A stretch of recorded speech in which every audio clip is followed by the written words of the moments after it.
சட்டப்பேரவை தேர்தல் நெருங்கி வரும் நிலையில் கடந்த 2010ஆம் ஆண்டு முதல் 2014ஆம் ஆண்டு வரை தமிழகத்தின் முக்கிய அரசியல் கட்சிகள் வசூலித்த தேர்தல் நிதி விவரங்களை தேர்தல் ஆணையம் வெளியிட்டுள்ளது.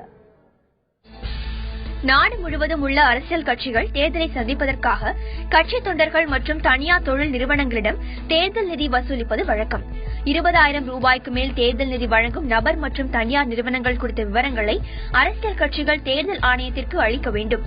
அதன்படி 2010ஆம் ஆண்டு முதல் 2014ஆம் ஆண்டு வரை தமிழக அரசியல் கட்சிகள் அளித்த தேர்தல் நிதி வசூல் விவரங்களை தேர்தல் ஆணையம் வெளியிட்டுள்ளது. அதன்படி 2010 முதல் 2014 வரையிலான 4 ஆண்டுகளில் அதிகபட்சமாக திமுக 112 கோடி ரூபாய் தேர்தல் நிதி வசூலித்துள்ளதாக தெரிவிக்கப்பட்டுள்ளது. அதிலும் குறிப்பாக கடந்த 2012-13 நிதி ஆண்டில் 25.76 கோடியும் 2013-2014 நிதி ஆண்டில் 78.79 கோடி ரூபாயும் திமுக சார்பில் வசூலிக்கப்பட்டுள்ளது. இதேபோல் அதிமுக சார்பில் 4 ஆண்டுகளில் 4 கோடி ரூபாய் வரை தேர்தல் நிதி வசூலிக்கப்பட்டுள்ளதாகவும் 2013-14 நிதி ஆண்டில் பாமக 3.44 கோடி ரூபாயும் தேமுதிக 49 லட்சம் ரூபாயும் தேர்தல் நிதி வசூலித்துள்ளதாக தேர்தல் ஆணையம் வெளியிட்டுள்ள பட்டியலில் தெரிவிக்கப்பட்டுள்ளது.